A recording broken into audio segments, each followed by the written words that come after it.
I disrespect you respectfully. Humbly, nah, respectfully.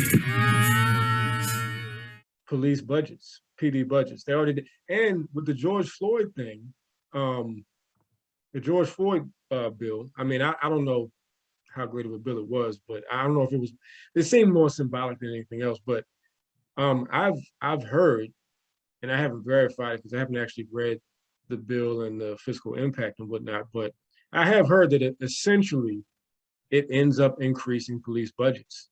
Yeah, you know, just like most of the racial literacy training and all sort of stuff.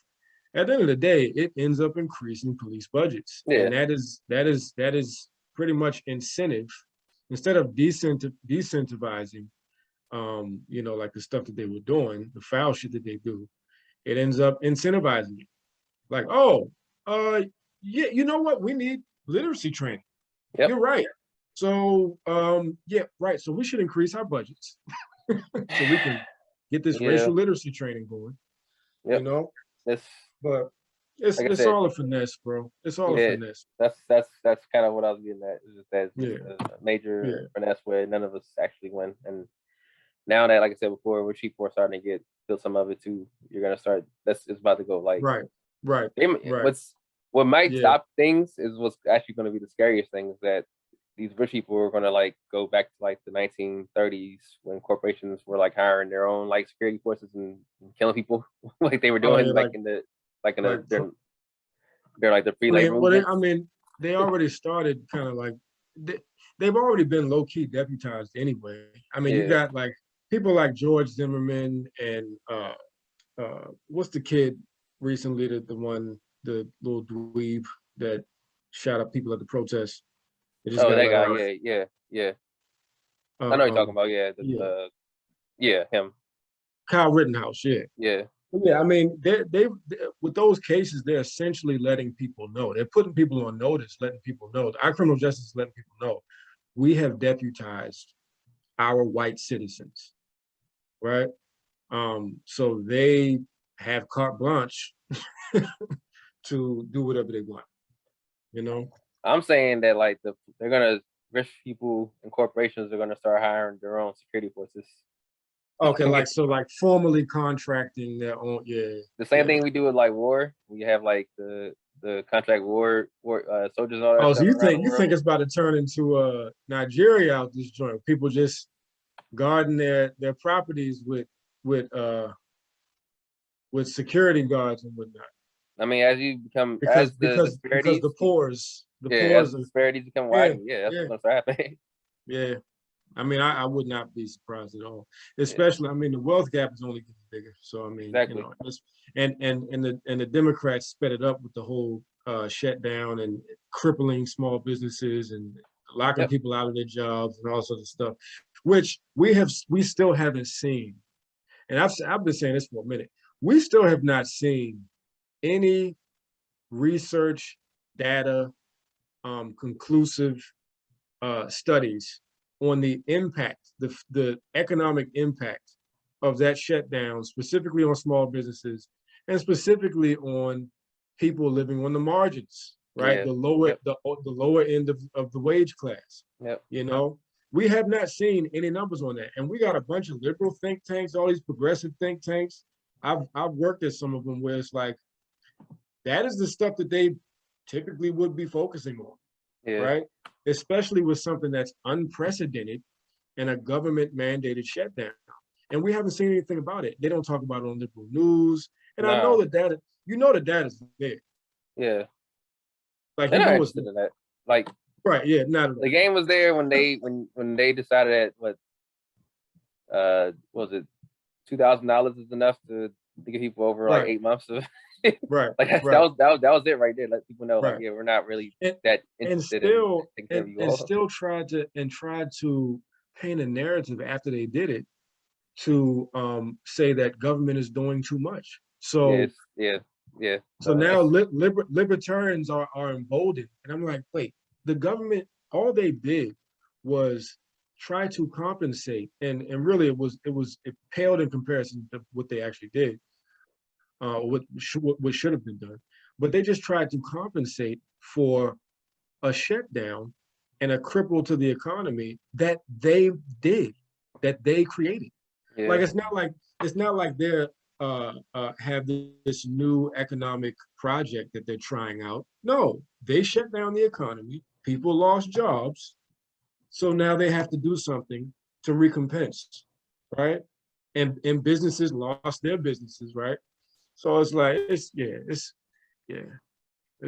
It's scary times, man. Like they're like the last year is just to be letting people know that like they're out here like saying like whatever to people's stuff. That's why people are like are striking and doing stuff now. But I feel like I don't know, man. Even with the even with the vaccine mandates, like look, whatever your people's opinion on the vaccine, the fact that they are telling people and literally telling people at the last minute, you will be fired effectively immediately if you do not get the vaccine by next month, right? I mean, these are like, yeah. I mean, it's a lot going on. But yeah, I mean, you're right. But people never realize. I mean, this is America. We never realize, And the people that do realize it, everybody else is like, shut the fuck up. Why are you so serious? I'm trying to go to this day party. I'm like, I mean, it's just it's just an interesting time right now in this country, and I don't know. This is very tenuous. I just feel like the only thing that's going to get people out is I don't know. I really don't know, because I would, you would have thought last year was it, and then that was successfully co-opted and taken, so that's like pretty much over now. So who knows? Say it again. You would have thought last year would have been the moment when people were like, oh, this is bad, and we're in a pandemic, and oh, they actually somebody's head for like 9 minutes to kill somebody, and all this stuff is happening. That this is the moment, and all it took was like Nike and Apple to say like, we understand, and that was it. That was it. Was over. Yeah, pretty all much. These corporations like, yeah, we get it. We're sorry. Yeah, we But and then I mean, we talked about this in the podcast. All of those corporations that gave all that money and said, "Oh, well, we are in solidarity. We're going to donate." Come to find out that like roughly half of all that, you talking about the BLM money that they were, the BLM was scam.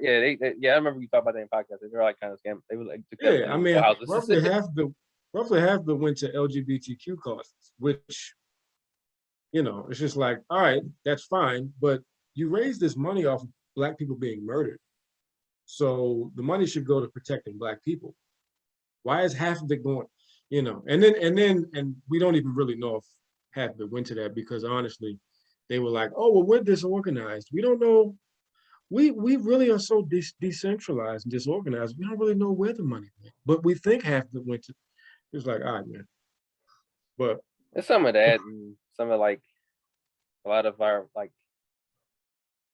The one thing I when I listen to a podcast, I'm always like, you gotta kind of be careful over, is that you gotta kind of understand that like not all Black people are really for all Black people, and so right, So like just because like a Black person's in a position of whatever doesn't mean that they really give a fuck about Black people, and that should have been clear, like especially during the Obama era. But I mean, until Black people get to the point where they can reconcile that fact with the Obama era, they'll never reconcile it, because Obama is pretty much the poster child of that fact. You got people that are put in position that are not concerned at all with the collective of Black people. Yeah. That's kind of what I'm getting. The older I get, the more, and it was you realize it was probably before Obama too. It wasn't necessarily just starting with him, but like it was definitely before Obama. He's the biggest beneficiary of it, and it's like, all right, this is all kind of like on some fugazi stuff that's going on, and you got to start like looking at stuff. To me, I'm always like, all right, we got to look at like race and class and like see how we can align like the working class people of all peoples, and say like, all right, poor people don't vote in this country. They don't get involved with like politics. That's I mean, there's definitely a legitimate That is a legitimate strategy. I mean, and what's his name? The Reverend that has Reverend like Barber. the people campaign. Yeah, Reverend Barber. Like I love what he's doing, you know. But I hate when people conflate that with a Black agenda because it's not. So like no, it the isn't. Democratic Party has a habit. The Democratic Party has a habit of kind of like conflating a Black agenda with just anything for the disadvantaged in general. And it's like, well, this is stuff that you all should be doing anyway, right? So, but you're repackaging it as a Black agenda, which does a double disservice because one, people don't like niggers, right? So most likely it's gonna, like make it less marketable. Two, you're kind of like you're kind of placing a barrier between you and actually getting done an agenda that should be the basis, the very basis of your party anyway, right? So now if you lose on this Black agenda, that's really just a progressive liberal agenda, right? If you lose on that, now Black people get nothing and we weren't getting anything anyway because the agenda wasn't for us. And the middle class, lower middle class, and poor are never going to get anything, right? So it's like, but no, I mean, yes, you're right. I do think that people need to come together and have like the poor people's campaign and bring out the vote for working class. I ain't talking about voting. I'm talking about like poor people need to like get up and start like moving. This electoral politics ain't it though. It's not it. Yeah, no, it's not. It's not. Yeah, I know we want to say it and vote outside of the local level. Yeah, outside of the local level. Yeah, but so what you mean? Just moving like what? Just getting people that are like poor and because if you're poor in this country, like regardless of like what your like race is, like you are living in a your situations are like mad similar. It just looks like it looks different. It looks like you live like in an apartment building with like 6 other people and it's a 1 bedroom, and then this person Jeffro in like Statesville, Alabama, doesn't have like running water and stuff like that. You know what I mean? Yeah. Those are these are all like I think shit like you were saying that I honestly don't think that like I think especially with like the Black political class, I don't think that they don't give a fuck about poor people at all. So it's not even so when you it's I guess what I'm really saying. The black political class. We have like we essentially have like a Brahmin class here. Like they don't. And in PG, man, when I did my undergrad thesis on PG, most affluent Black county in the nation, highest rate of police brutality. I was like, what the hell's going on? Yeah, because they don't care. And I found that literally the same things that white people were doing to Black, like I don't want my kids on the same bus with those kids. Yeah, NIMBYs. Black people would, what'd you say? The NIMBYs, like not in my backyard. Yeah. Like that Black people were really doing that to other Black people, which, listen, I get it, but it's like, y'all run the politics here. You got the money and you're still oppressing your people. Now, on a macro level, it was basically because, like the people that really control things in the entire region were dumping all of the poor people that they kicked out when they were gentrifying it. They dumped them all on PG County. So that putting on an undue burden, disproportionate burden of a lower wage class, lower tax bracket on PG County. So yeah, that is a real thing. But yeah, it's just but you're right. Yeah. So that's why I'm like, you can't like. It's hard for me to sit here and say like, we need more Black people in these positions. Like, no, or you need a Black agenda, or you need a Black agenda because like I want a Black agenda, but the people that are the top of the pyramid their Black agenda is not the same Black agenda as my Black agenda. That's kind of what I'm always like mindful of. Like there's a total different perspectives. Yeah, I mean, they sold us out a long time ago. I mean, now have you heard? Because you mentioned the podcast. Have you heard the episode that we did where I interviewed my guy who's like a campaign strategist? Yeah, I remember that one. Okay. Okay. So you listen to that one. So my thing was, at this point, we know that they don't care. So how do we successfully lobby for a Black agenda? And does that mean that we have to replace the ones that are currently in there? But of course, to your point, that would take funding, and because we were talking about maybe doing PACs and then on a local level, blah blah. But that would take funding, and unless you're able to kind of get the masses to do like like dollar donations and everybody like critical mass type thing. Otherwise, you would have to get the Black white collar, like Chamber of Commerce members and you know and all of them. And it's like once they get involved, the It's not the agenda same at all. starts to It's shift. totally different. Yeah. Yeah, because them niggas don't care. Like They don't really, care. they So do it's not like, care yeah. So at all. they Yeah, have so yeah, no you fucks yeah, about your standpoint. They don't care about your livelihood. They don't care yeah, about people whatsoever. So it's like you gotta, yeah, yeah, that's you just true. gotta start. Like I said, you gotta. I just think that the biggest thing is at least like start organizing the Black poor, and start like Yeah, working class, and start like really trying to like yeah, get some wins. Like get some wins with like um uh even like on a basic level, like, all right, well, we're this is a right to work state. Well, let's try to start a Black union. You know what I mean? Like right. let's counteract that and start a Black union. Yeah, Start doing stuff like that. Just start getting people yeah, of the mindset that they have like power. Because what right. happens is that when you've been beaten down so long, especially, and this Yeah, is all Americans, not just Black people, all Americans, right. Yeah, that aren't of that upper 1% or whatever. yeah. I mean, You start, because unions across the board are just almost a thing of the past at this point. Yeah, yeah. So when you are like the 1% control thing so much, and they're beating down like the working and poor class so much that they don't think that they don't vote at all now. Like a lot of them just don't vote or don't have any interest in politics at all. So they just their life hasn't changed yeah, whatsoever. You got to yeah, start organizing them and start getting them to start thinking yeah. about like, yeah, you have a power and stuff, and you actually have numbers. Like they may have money, but you have numbers. And Right. numbers will always like win out. Like you can't win a war Yeah. just with I money. actually haven't. I actually haven't looked at. I haven't seen any numbers on the voting like voting stats broken down or disaggregated by class and by wage class. I haven't seen it. So And of course, media doesn't talk about it because the Poor People's Campaign, they did it for I think 84 to 2016. They didn't have oh last for year real? yet. Yeah, it's on their site. I was looking for something too for that, just because I was like, I'd always think like I don't think poor people vote like that. And I would always see numbers about that, and Yeah. I'd like and you see like the lower voting counts and stuff.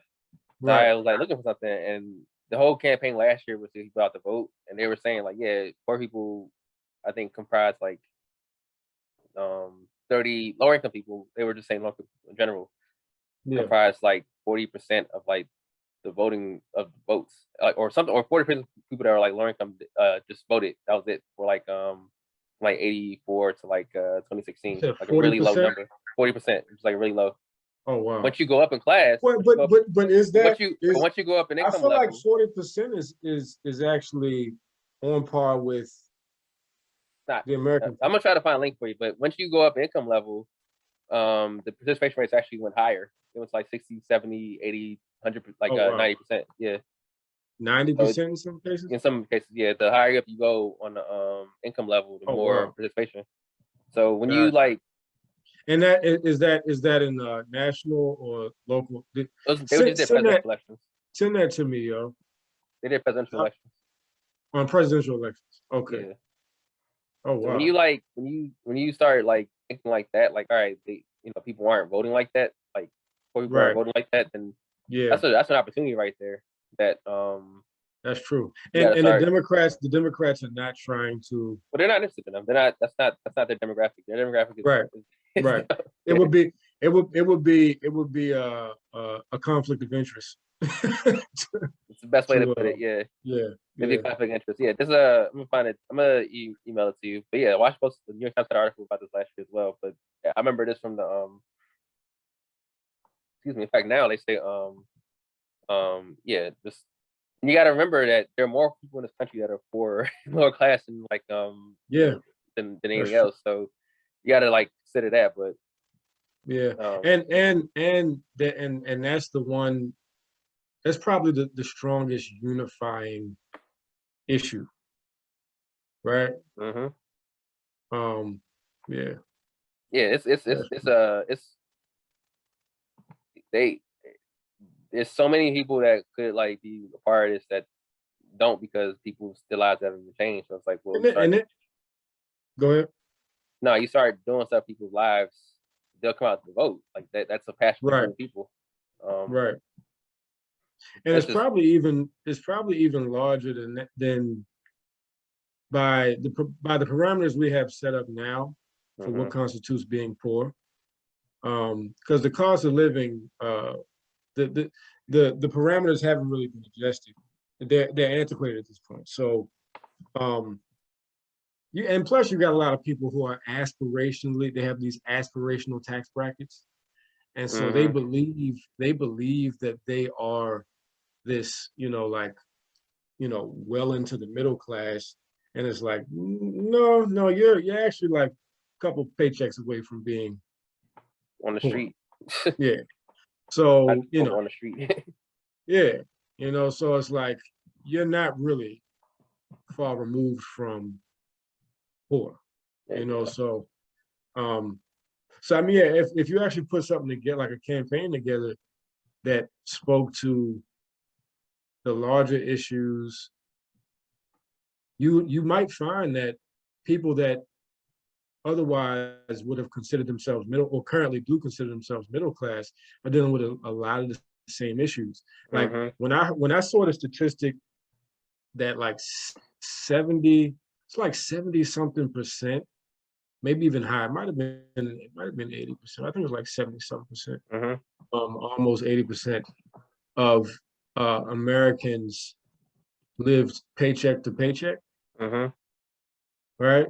Now, granted, I mean, when you control that for because when people's paychecks increase, their bills also increase because that's the American way.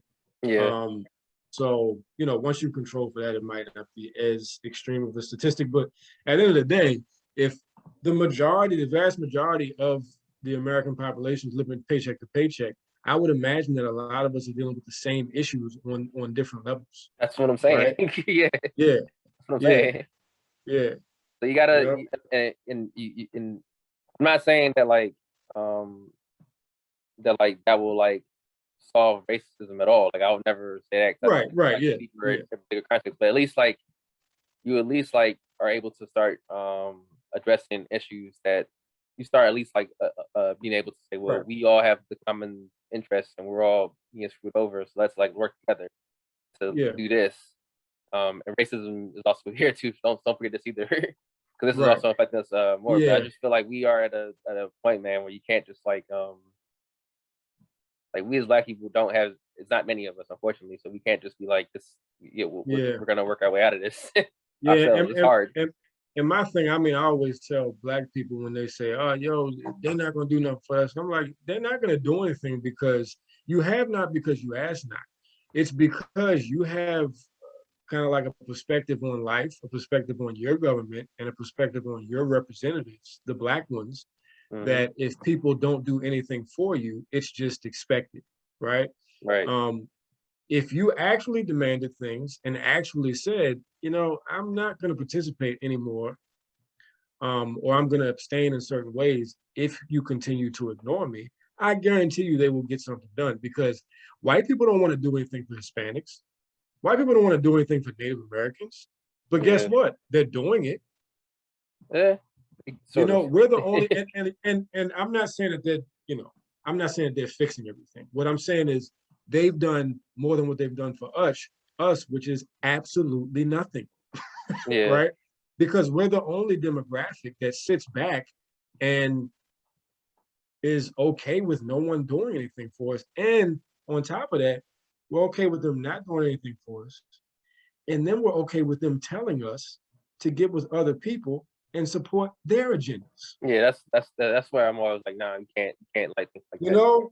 It's just like we're the only ones. And I keep telling, people, like I talk to my parents, that era, like that era is the era of Black people that were the first generation of Blacks who were able to vote, who were able to move freely through society. And now my generation is the first generation of Blacks that we were born being able to move freely through society. We were born, once we hit a certain age, we could vote, right? So like, we're now looking at politics and all these things in a way of like, I'm not just happy having the right. Like, that's not impressive to me anymore. Now, I want to be able to use my right to get some shit done. Yeah. Right? So I'm not the generation of, I'm just happy to be here, boss. Yeah. You know, I just thank you kindly. You know, like we're no longer on that anymore, you know? And as a result, the Democratic Party and media, they're not actually doing anything substantive yet, but they're doing things to let us know, like, yo, we can't just straight up ignore them. We have to kind of finesse ignore them now. So let's introduce a bill that we have no intention on passing, and we're not really going to lobby for any congressional consensus on, but we're going to put out articles that we introduced it, right? Like now they're doing stuff like that because they know they have to deal with us, you know? So, and they passed that Black farmers thing as well earlier this year, but yeah. I heard it. But I'm always just like, that doesn't impact most Black Americans. Like that's the problem. It's like, that's why I was getting there earlier about, like, you gotta understand that when you say like we're doing this for Black people, it's like, are you really? Because I don't know many Black farmers. Right. And I'm not saying they don't deserve a bill. I'm just saying, off the top of my head, I can't think of. But the thing is, with the Black farmers, it was necessary because they completely gutted the Black farmers. Oh, I know, a long time ago. But I'm well aware. But my only point was they're that repackaging it. Right, they're repackaging it and marketing it as a form of retribution to all Blacks. They did the same thing with a couple different reparations packages they did on a state level, and one of them was like a housing program or some shit. But when and the budget for it was so small, it was like all of the Black people in that state can't even have it. Matter of fact, less than 5% of the Black people in that state can actually, you know, have access to it because the money's going to run out. Yep. You know, and but you know, like we don't have Black media, so when they put this stuff out, you know, and they want to repackage it as something else, there's no Black media there to be like, all right, this don't even pass the smell test. Yeah.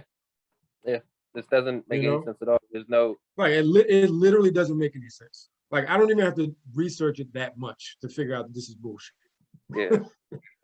And you got like, and then the other thing that's the finesse is because of like what happened to George Floyd last year, you have like you know, Wall Street. Like, I sent you an article a while ago about like who controls black culture and stuff. Yeah. And dude was pretty much pointing out, like, yeah, man, like the people that tell you what Black culture is are like are pretty much like faking the funk. Like they come from you know, affluent backgrounds. They're talking about the pain of like of worrying about getting shot by the police, and it's like you're never going to experience that. Like, that's not your reality. Like, you've never ever been in that situation. So why are you like taking their pain for yours? It's some bullshit. But the point is, like, what's happening is that, I don't know, Wall Street, at least for media, like this, like, what's it called? I think BlackRock, I think it's called, where they're just like pretty much dumping money into like Black programs and giving blank checks at like Black, like for real? I think it's like Blackstone or BlackRock. It's a Wall Street hedge fund. And they've given BlackRock is actually infamous for being one of the worst hedge funds. Like, them niggas are like demonic. Yeah. They buy up a bunch of properties, and they're hoarding the market. Like, they've been doing that shit. I didn't know about that though. Yeah, they've been giving money to like diversity initiatives for anything that's like Black or whatever. Just giving money to a blank check, but it's not for substantial stuff like you're saying, material things. They're giving money for. Now they're giving money to companies, to corporations for their diversity initiatives. Exactly. Oh, okay, gotcha. Yeah, so it's not anything. It's not material stuff. It's just more so like so basically it's so companies can hire their that what do they call them? The DEI diversity. Yeah. Right. All the DEI hustlers.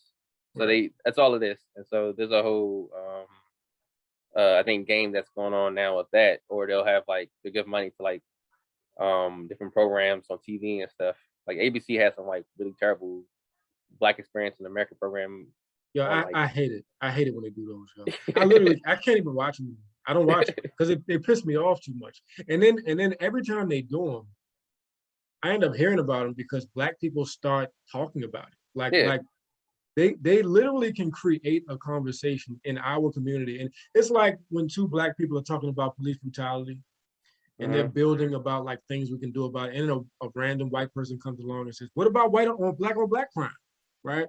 And then suddenly those two Black people who were having a productive conversation divert all of their energy to deal with some ridiculous statement from a white person. Right. Like it happens all the time. And that's the same thing that happens with ABC. Is like they'll put on these and then they'll get like what's the light-skinned Black lady? You know what I'm talking about, man. She's like a main staple in that space, man. Damn, I cannot think of her name. She hosted the last like State of Black America, something like that. If I said her name with you, so you know exactly what I'm talking about.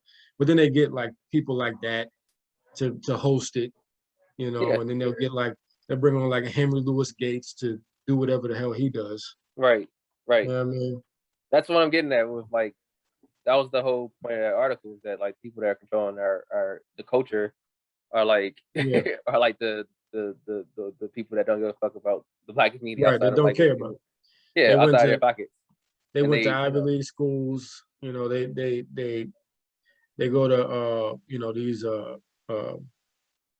kind of like elitist white liberal, they run in those kind of circles, you know. Yeah, man. It's a whole like game and stuff. And so so that's kind of why I'm just like, when we talk about what a Black agenda is, just gotta be careful about what that means, because the people that are, and I gotta write this book. It's called it's a book. It's called from revolutionaries to Black leaders. It was written a couple years ago, and this guy who's talking about the Indianapolis conference, where like he's like, this is in the end of the right near the end of like right after Dr. King assassinated, and this is like the moment where it's like Black Power things happening, and these people transition from like power to people, Black Power and all that stuff, to like politics. Now I'm going to be a Black leader and work with like, the people and all this stuff. And it happened during that Indianapolis meeting, like in the I think late 60s, early 70s. I never heard of that. I never heard of that meeting. Yeah, it was like a meeting, like all these like civil rights leaders like Andrew Young and John Lewis, but also like Mary Baraka and Stokely Carmichael. They were all like there to talk about like what's the next steps, and they left. And that's when after that, that's probably when Stokely Carmichael was like, man, fuck these niggas, I'm changing my name. I think that's actually what happened. He was like, I'm done. I can't deal with jobs. I can't rock with these niggas, man. Yeah, and so it went from these people that were, like I want to be revolutionary, to like, all right, well, let's start like putting people into political office, and let's start having Black CEOs and representation. Yeah, I mean, and the thing is, there's nothing wrong with doing that, right? Because you need people at that level. But the problem is they pretty much started putting the cart before the horse, because the end game became that stuff and not a means to an end, right? So like, what's his name? Rest in peace, man. Marion Barry. I always tell people Marion Barry is the prototype for, and quite possibly the only Black activist coming out of that era that successfully transitioned into politics and made substantive change, put money in Black communities, and created businesses for Black people, and really passed policies and legislation that had substantive long-term generational impacts. Like he's the only, I can't think of any other Jesse Jackson, he ain't do it. So what's his name in Atlanta? Maynard Jackson, but he was also not really like I don't think he actually was active. I don't really know too much about him. He started like the whole Atlanta like Black Mecca shit was like his like vision and stuff. That started like, okay. But I don't think he was activist, and he never like really put himself as that. Anyway, he was like cool with them, like he was cool with right, like Andrew Young, all them people. Okay. But yeah, he was not like really an activist, and like he was just. I guess I'm gonna look him up. Man. Yeah, he joined like towards the end of it, but the whole like Atlanta, like we were rival with like Peachtree County and stuff. Like that was like his vision pretty much. Yeah. But he really wasn't street there if you like looking a little bit more. He was not Marion Barry, that's kind of what I'm saying. Oh, okay, right. Like, he was not like Marion Barry at all. Like he was not But I mean, at the end of the day, you see the results of, you got Black people, in these two camps. Like I was talking to Marvin today, and he was like, yo, do you think it's more important to get your, economy together or your politics together as like as Black people? And I'm like, Black people we have a habit of like breaking things into like these binary, frames of thought. And it's like, yo, one of the first things people do once they get their economy together is they start engaging in politics, because then that scales their economic interests, right? And the people that are into politics, you'll find that their economy starts to grow, right? So it's like they both go hand in hand. Entrepreneurial endeavors are not going to save us, right? Financial literacy is not the problem, right? It can help to be more financially literate, but if you think that's going to be the thing that's going, nah. We need cash flow, we need access, we need assets, right? But I think we need people.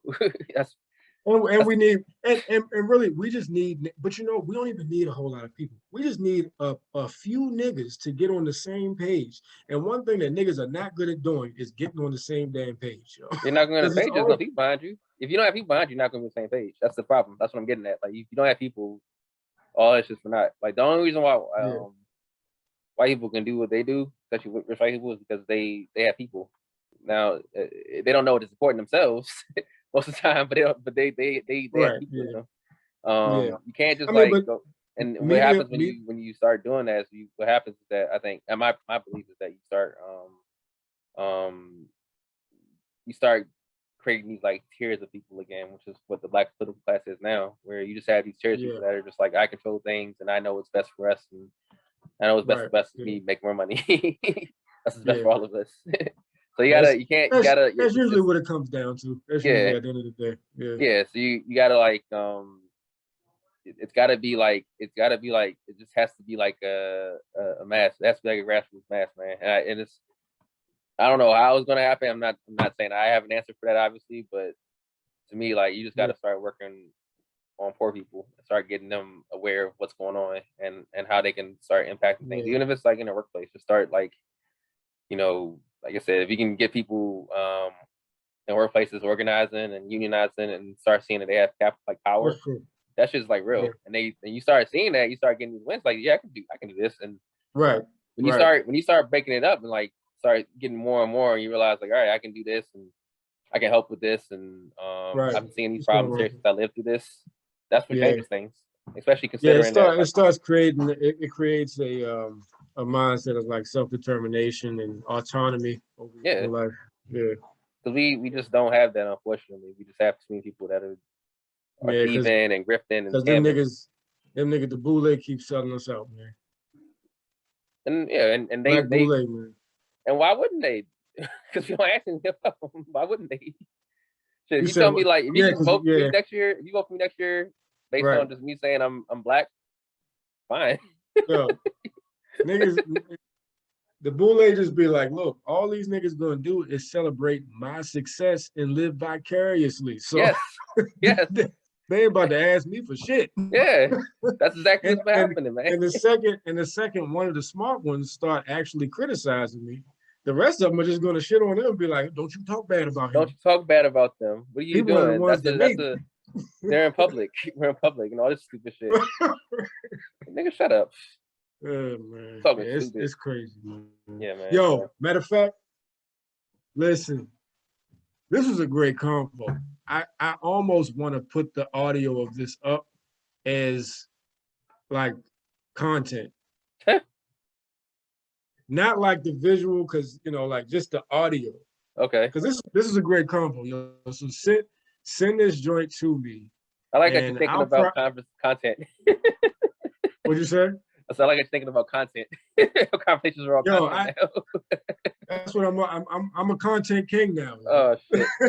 That's that. Yeah, on my content swag. You feel me? I'll send it to you. But no, this is a good combo, man. I wanna because I can take this audio and then put like an app. So there's an app where like the audio, it'll be like the whatever you call the thing where it's like the audio sound waves. Yeah, I can just put that on there and put like a little title to it, maybe have like a background photo or whatever. Yeah, because this is I mean, because this is the kind of stuff that this is the content that niggas need. You know what I mean? I hope. Like I said, all I care about for it ain't the content they want. Yeah, it's the content they need. Like I said, at this point, it's a lot of people. But honestly, it's a lot of people that like, yo, all I do is market on my Facebook page and the Instagram that I created. You know what I mean? And we got like 900 listens. Like literally, I don't ask people if they listen to my podcast. And I've had me and Gary and Marvin have had people come to them and be like, yo, y'all got some good content. You know what I mean? Like we got like 900 something listens now, which is not a lot. That's still good, we got 900 something people listen to our shit 900 something times.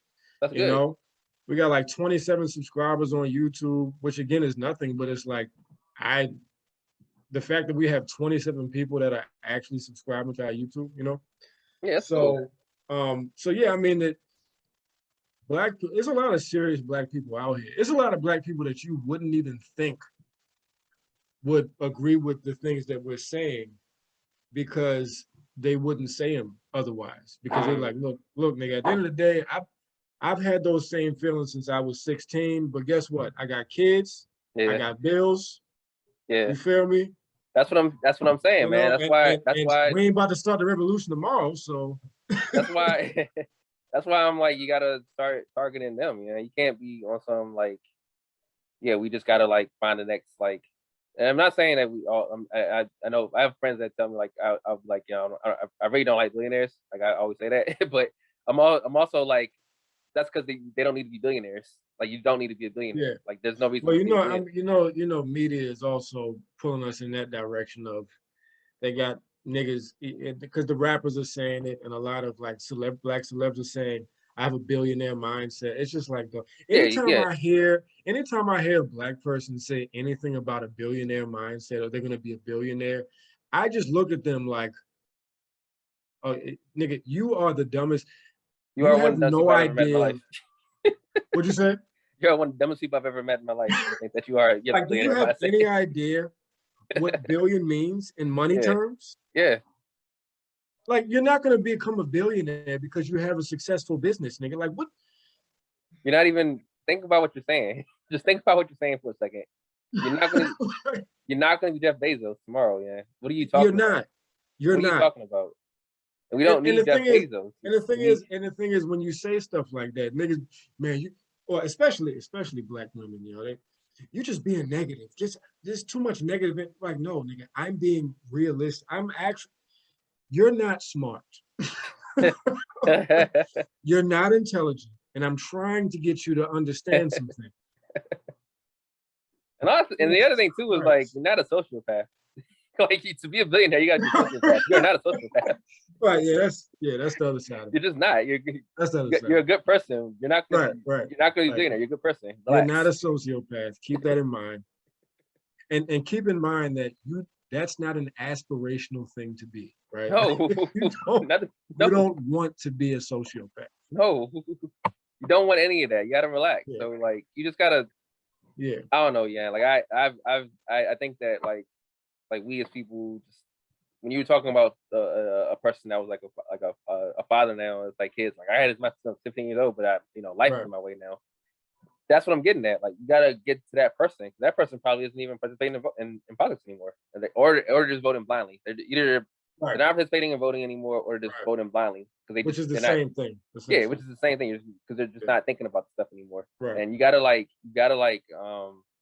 convince them that they have power, and it's hard because the system is beating people down for so long, and it's like especially Black people, especially working class people, and poor Black people. But you gotta like convince them that like we all actually have like a say in this, and we can do something. Yeah, if we could actually build a critical mass, get on the same page, you know.